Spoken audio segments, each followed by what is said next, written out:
When my daughter-in-law told me to leave, I smiled instead of crying. It wasn't a happy smile. It was a quiet, sad one. A smile of understanding. The words, "Mom, I think it's best if you go back to your own house now," should have shattered me. They were the words I had feared for weeks. But when she finally said them, standing in the doorway of the kitchen I had come to think of as partly mine, all I could do was smile. It was a smile that said, I know I've overstayed. I know I've become a shadow in your happy home. I know the way I fold the towels is wrong. I know my stories are old and my advice is unsolicited. That small, fragile smile held all my regret, all my love, and all my failure. I looked at her, my sweet Lisa, with her tired eyes and her kind face, now strained with the difficulty of saying this to her husband's mother. And I knew she was right. But as I packed my suitcase that evening, my hands trembling over the soft baby clothes I had bought for my grandson, my heart wasn't just aching for the goodbye. It was aching for a secret. A secret my own mother had kept from me for 15 long years. A truth she held in her heart until the very end. And in that quiet bedroom, surrounded by the ghosts of a family life I was being gently pushed out of, I finally understood her. I finally understood the weight she had carried, and the profound, painful love behind her silence. My name is Sarah. I am 68 years old. For most of my life, I thought I knew what love was. I thought it was grand gestures, loud declarations, and constant togetherness. I learned it from my husband, Thomas. He was a man of big, booming laughter and even bigger hugs. When he loved you, the whole world knew it. Our house was always full of noise. The noise of our son, Michael, playing in the garden. The noise of Thomas fixing something in the shed. The noise of the radio always on in the kitchen. I loved that noise. It was the soundtrack of my life. It meant I was not alone. Then, 5 years ago, the noise stopped. Thomas had a heart attack. It was swift and silent, just like that. One moment, the house was full of his presence. The next, it was filled with a silence so heavy I thought it would crush me. The radio stayed off. The garden was quiet. The only sound was the ticking of the clock he had fixed, a constant, cruel reminder that time was still moving, even though my world had stopped. My son, Michael, was my rock. He was grown by then, a good man with a good job. He lived in the city, a 2-hour drive away. He would call me every single day. Just checking in, Mom, he'd say. And I would lie. I would tell him I was fine. That I was keeping busy. That Mrs. Henderson from next door had come over for tea. The truth was, I spent most of my days talking to Thomas's photograph. The silence was my only companion. Then, a little over a year ago, the most wonderful news came. Michael's wife, Lisa, was pregnant. I was going to be a grandmother. The joy I felt was like a light switching on in a dark room. It was a pure, hopeful kind of happiness. I started knitting little booties. I dug out Michael's old childhood books. I felt a purpose again. A month before the baby was due, Michael called. His voice was cheerful, but I could hear the worry underneath. Mom, he said, Lisa's going to need a lot of help after the baby comes. Her family is so far away. And with my job, I have to travel sometimes. We were wondering, would you like to come and stay with us? For a little while? Just to help us get on our feet. My heart soared. Of course, I said yes. Yes, 1,000 times yes. I would get to be there for my grandson's first moments. I would get to help my son. I would get to fill that awful, empty silence with the sound of a new life. I sold my little house. It felt like a final, brave step. I was leaving the past behind, with all its ghosts and memories. I was moving forward, into the heart of my family. I gave away most of my furniture. I packed my life into a few dozen boxes. I was not just visiting. I was coming home. Their house was beautiful. A modern semi-detached with a lovely garden. It was so different from my old, cluttered home. Everything was neat and clean and new. Lisa had decorated the nursery in soft yellows and greens. It was perfect. The first few weeks were a blur of happiness. Little Leo was born, and he was perfect. He had his father's eyes and his mother's smile. I would hold him for hours, breathing in that sweet, milky baby smell. I felt useful. I would cook meals. I would do the laundry. I would rock Leo to sleep while Lisa took a much-needed nap. Michael was so grateful. "I don't know what we'd do without you, Mom," he'd say, giving me a one-armed hug while holding his son. Lisa would smile and say, "Thank you so much, Sarah." Life felt full. The silence was gone, replaced by the beautiful, chaotic sounds of a family. I felt like I had found my place again. I was not just Sarah, the widow. I was Nana. I was Mum. I was needed. But slowly, almost without me noticing, the seasons began to change outside the window.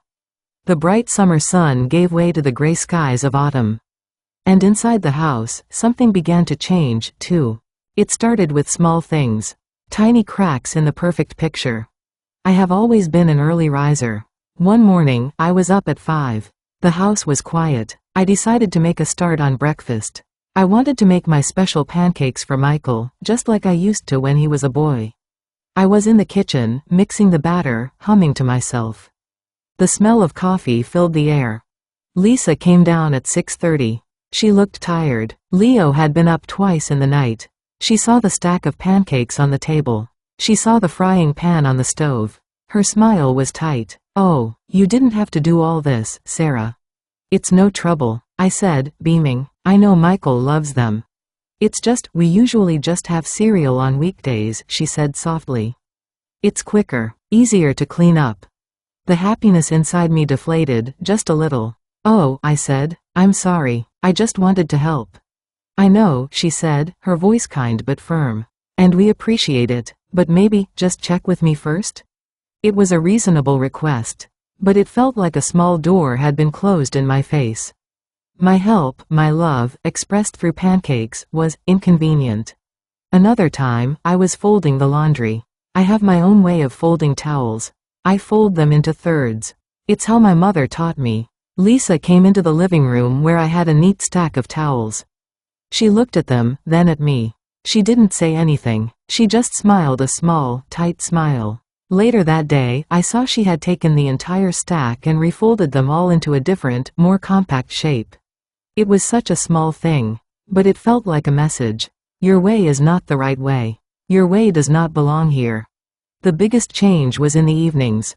After Leo was asleep, Michael and Lisa would sit on the sofa together. They would watch a show on their laptop.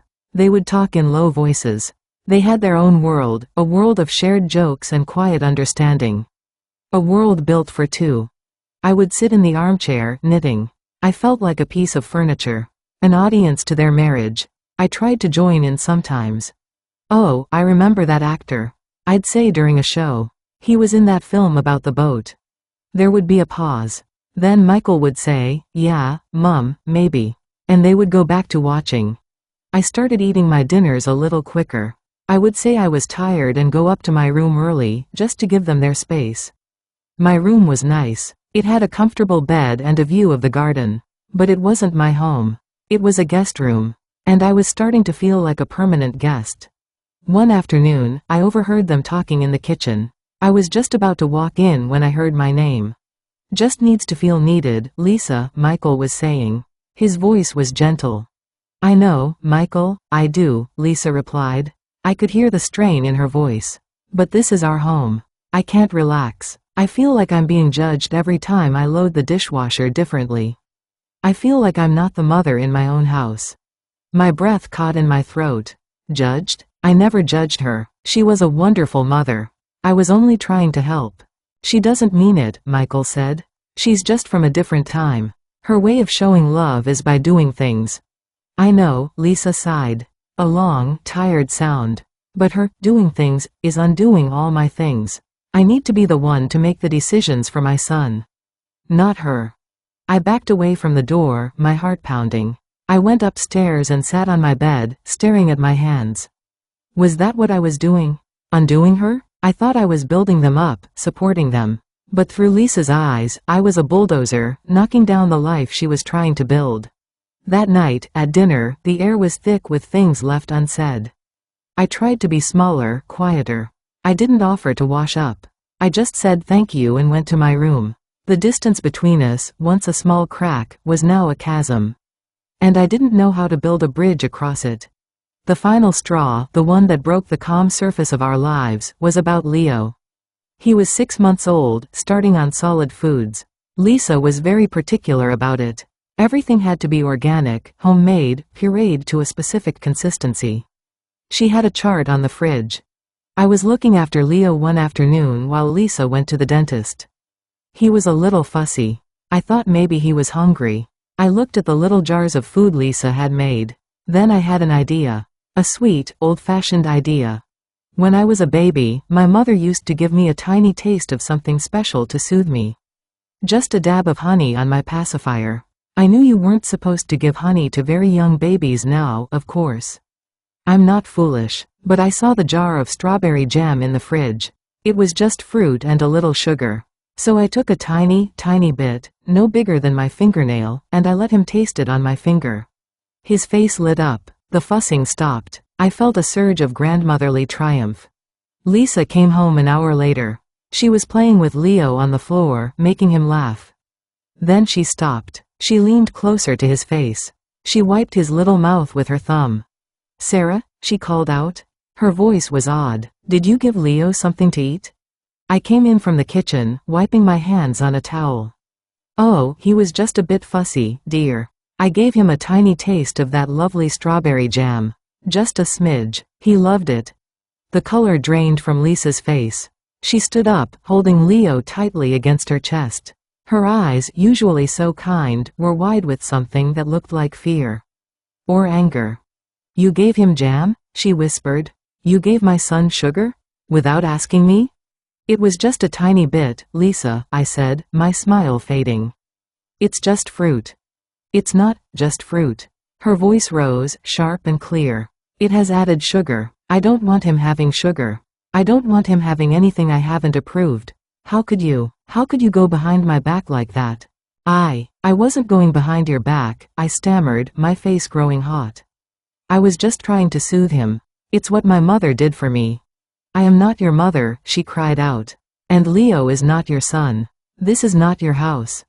The words hung in the air, sharp and final, like pieces of broken glass. We both stood there, stunned by what she had said. I saw the immediate regret in her eyes. But the words were out. They couldn't be taken back. Michael came home to a house of silence. Lisa was upstairs in their bedroom with Leo. I was in the guest room, sitting in the dark, crying silent tears. I heard their muffled voices through the floor. I couldn't make out the words, but I didn't need to. The meaning was clear. The next morning, over a quiet, tense breakfast, Lisa spoke. Her voice was calm, but her hands were shaking. "Sarah," she said, not looking at me. I think it's time. We're so grateful for all your help. But we need to find our own rhythm now. As a family." Michael looked down at his plate, his shoulders slumped. He didn't say anything. He didn't defend me. In that moment, his silence hurt more than Lisa's words. And that's when I smiled. I smiled, and I said, "Of course, dear. I understand. I'll start packing today." The sound of the zip closing on my suitcase was the loudest sound in the world. It was the sound of an ending. I looked around the room.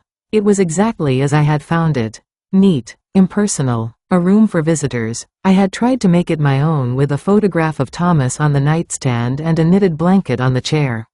Now, those things were packed away. The room was erasing me. I had rented a small flat back in my old town. It felt like a defeat. Going back to a place I had so eagerly left, but going back alone. The boxes from my old house were in storage. I didn't have the heart to unpack them into a rented space. The goodbye at the door was quiet and awful. Michael hugged me tightly. "I'm sorry, Mom," he whispered into my hair. His voice was thick. "I'll come see you soon, I promise." I just patted his back. I couldn't speak. Lisa held Leo. She looked genuinely remorseful. "Thank you for everything, Sarah," she said. I'm sorry for how I spoke to you." I nodded. I touched Leo's soft cheek one last time. "Take care of each other," I said. And then I got into the taxi. I didn't look back. I couldn't. The flat was on the ground floor of a bland building. It was small and smelled of bleach and loneliness. I put my suitcase in the bedroom. I put the kettle on. And then I sat at the small, formica table and I wept. I wept for the family I had lost twice. First to death, and now to life. I wept because I had tried so hard to love, and my love had become a burden. The days blurred into one another. The silence was back. It was deeper and heavier than before. Because now it was filled with the echoes of a baby's laugh, and the memory of my son's voice. I had tasted belonging again, and having it taken away was a fresh, new kind of grief. I thought about my mother a lot. She had been a quiet woman. When I got married to Thomas, she had been happy for me. But she never interfered. She never offered advice unless I asked. She never stayed at our house for more than a few days at a time. I remember, once, when Michael was a toddler and I was overwhelmed, I had begged her to come stay for a week.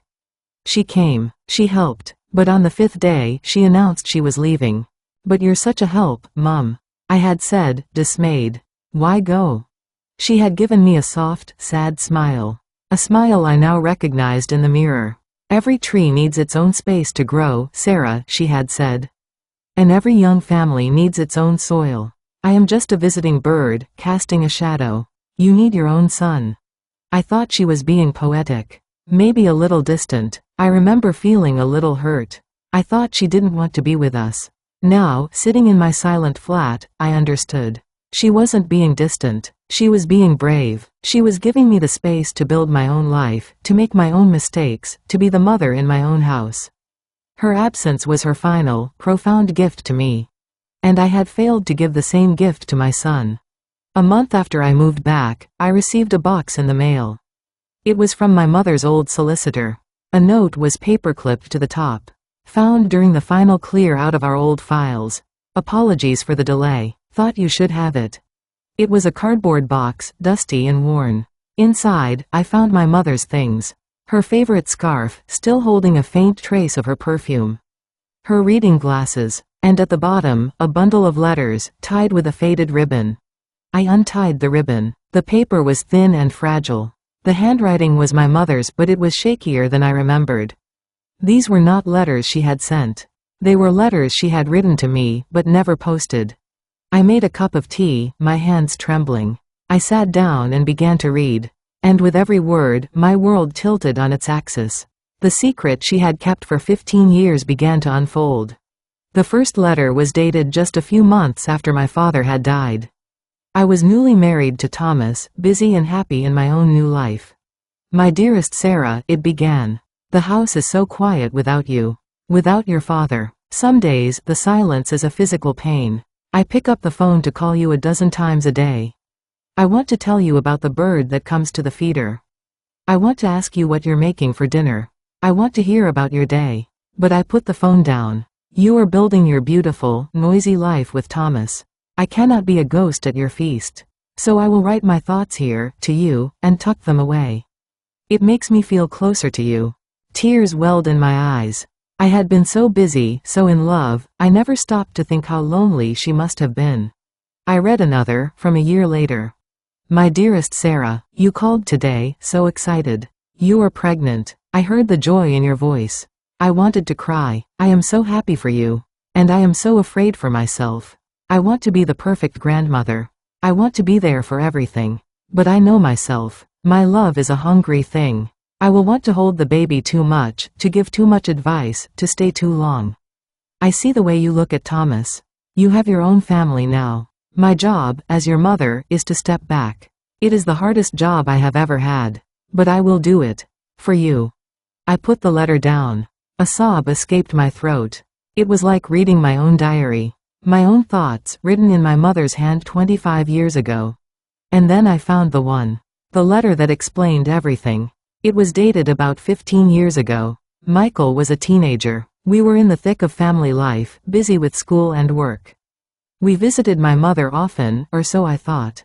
Once a month, for a Sunday lunch. I thought it was enough.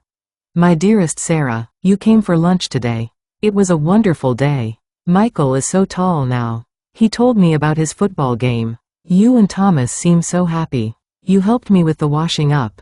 And then, you left. You waved from the car, your faces bright and smiling. And I closed the door. And I stood in the hallway, and I leaned my head against the wall, and I cried. I cried because I am lonely. So terribly, deeply lonely. The doctor says the pains in my chest are grief. He calls it broken heart syndrome.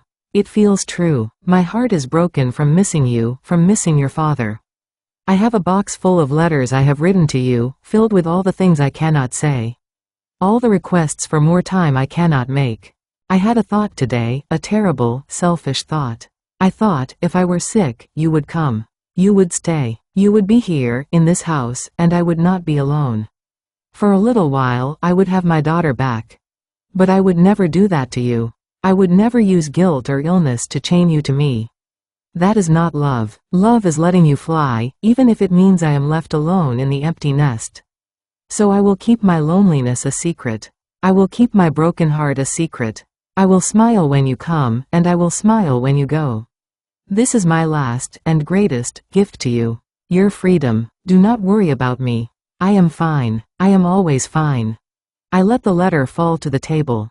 I buried my face in my hands and I wept. I wept for my mother, who had borne her loneliness with such quiet strength. I wept for all the times I had been too busy to call, too wrapped up in my own life to see the need in her eyes. I wept for the secret she had carried, a secret of immense, self-sacrificing love. She had felt everything I was feeling now. The loneliness, the sense of being sidelined, the desperate desire to be needed. But she had borne it in silence. She had chosen to wear a mask of contentment so that I could live my life without the weight of her pain. My grief, my self-pity, suddenly felt small and selfish. My mother had not fought her fate. She had embraced it as an act of love. And I had just spent a month feeling sorry for myself, feeling rejected by my son, when all that had happened was the natural order of life. A son building his own nest. A mother learning to let go. The secret was not a dark, shameful thing. It was a lesson in a love that is silent, that steps back, that prioritizes the happiness of the child over the needs of the parent. For 15 years, she had loved me like that. And I had been too blind to see it. I didn't call Michael that day. I needed time to absorb this new reality. Time to let my mother's lesson settle in my soul. I took the box of letters and I placed it on my bedside table. It was no longer a box of sad secrets. It was a treasure chest. It was my mother's heart, given to me at last. The next Sunday, I did something I hadn't done since moving back. I went to the local church. It was the same church my mother had attended. I sat in the pew she used to favor. I didn't pray for anything. I just sat in the quiet, and I felt her presence. I felt her strength. I understood now that her quietness wasn't a lack of feeling. It was a deep ocean of feeling, held carefully in check. When I got home, I felt different. The flat didn't feel as lonely. It felt like a new beginning. My beginning. I was not my mother. I did not have to bear my loneliness in silence. But I could bear it with her strength. I could choose to love my son in the way she had loved me, from a place of release, not possession. A few days later, I called Michael. "Hi Mom," he said. His voice was cautious. We had spoken only briefly since I left. "Hello, my love," I said, and I made sure my voice was warm and light. "I was just thinking about you. How is everything?" There was a pause. "It's good. We're good. Lisa, she feels terrible, you know." "I know," I said. "And she shouldn't. She was right." "Mom, no." "Michael, listen to me," I said gently. "She was right. It is your home. You are a wonderful father and a wonderful husband. You need your own space." I overstayed my welcome. I was trying to hold on too tight. I see that now. The silence on the other end was stunned. You do?" "I do," I said, and I truly meant it. "And I am sorry. I am sorry for making Lisa feel like a guest in her own kitchen.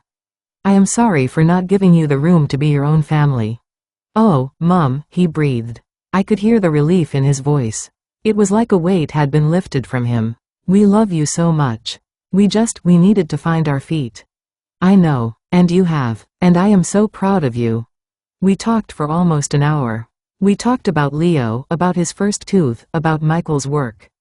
It was the easiest, most natural conversation we'd had in months. There was no tension, no unspoken resentment, because I had let it go. I had opened my hands and released my grip. The following weekend, they came to visit me. My heart hammered as I saw their car pull up. I had baked a cake. I had tidied the small flat. I had promised myself I would not offer unsolicited advice. I would not take over with Leo. I would be a visitor in their lives, a welcome one, but a visitor nonetheless. Lisa came in first, holding Leo. She looked nervous. "Your flat is lovely, Sarah," she said. "Thank you, dear. It's cozy." Then she did something she hadn't done in a long time. She stepped forward and hugged me. It was a real hug. "I'm so sorry," she whispered. "There's nothing to be sorry for," I whispered back, and I meant it. The visit was beautiful. I let Lisa feed Leo. I let Michael play with him on the floor. I offered help only when asked. I was a grandmother, visiting her grandson. I was a mother, visiting her son. I was not a live-in help, or a shadow, or a critic. I was a guest of honor. When it was time for them to leave, I felt a pang, of course. But it was a clean pain. A natural pain of goodbye, not the toxic pain of rejection. At the door, Lisa turned to me. "Sarah, we'd love it if you'd come for dinner next Friday." Just for dinner. An invitation, not an assumption. It made all the difference. "I would love to," I said. And as they drove away, I didn't feel empty. I felt full of love for them. And full of a new, quiet love for myself. I had a home. It was small and quiet, but it was mine. I had a life to build. Not as an extension of my son, but as Sarah. Just Sarah. I took out my mother's letters. I read the one where she talked about being a visiting bird. I finally understood her poetry. It wasn't about distance. It was about love. The deepest, most selfless kind of love. That was a year ago. Life is different now. Better. I have my little routines. I go for walks in the park. I have joined a book club with some other women my age. We meet every Tuesday and talk about novels and our lives. I have started gardening on my little patio. I am growing tomatoes and herbs. And I see my family often. Every other weekend, I take the train to their town. I am met at the station by Michael, and sometimes, if I'm lucky, Leo is in the back seat, shouting, "Nana," in his sweet, lisping voice. Those weekends are precious. I am a guest in their home, and I cherish that role. I play with Leo. I read him stories. I help Lisa chop vegetables for dinner, but I follow her lead. We talk. Really talk. She tells me about her work, her worries, her hopes for Leo. I listen. I don't always offer solutions. I just listen. Sometimes, when Leo is napping, we sit in the garden with a cup of tea. The silence between us is comfortable now. It is a silence of understanding. Michael seems lighter. The worry is gone from his eyes. He doesn't have to navigate the impossible channel between his wife and his mother anymore. We are on the same shore now. I think about my mother every day. I am not sad for her anymore. I am in awe of her. Her secret was not a burden she left for me. It was a wisdom. She taught me that love is not always about holding on. Sometimes, the most powerful love is about letting go. It is about understanding that every family is a story, and every generation writes its own chapter. The parent's chapter must eventually end, so the child's chapter can begin. Trying to keep writing in your child's book only blurs the ink and confuses the narrative. My mother let me write my story. And now, I am letting Michael and Lisa write theirs. The love hasn't diminished. It has transformed. It has become something cleaner, purer. It is a love that exists in the space between us, a space that is now filled with respect, with choice, and with freedom. The other day, I was at their house. Leo was showing me his toy cars. He lined them up carefully. Lisa was watching us from the sofa, a soft smile on her face. "He adores you, Sarah," she said. I looked at my grandson, at his fierce concentration. I felt a wave of pure, uncomplicated love. "The feeling is mutual," I said.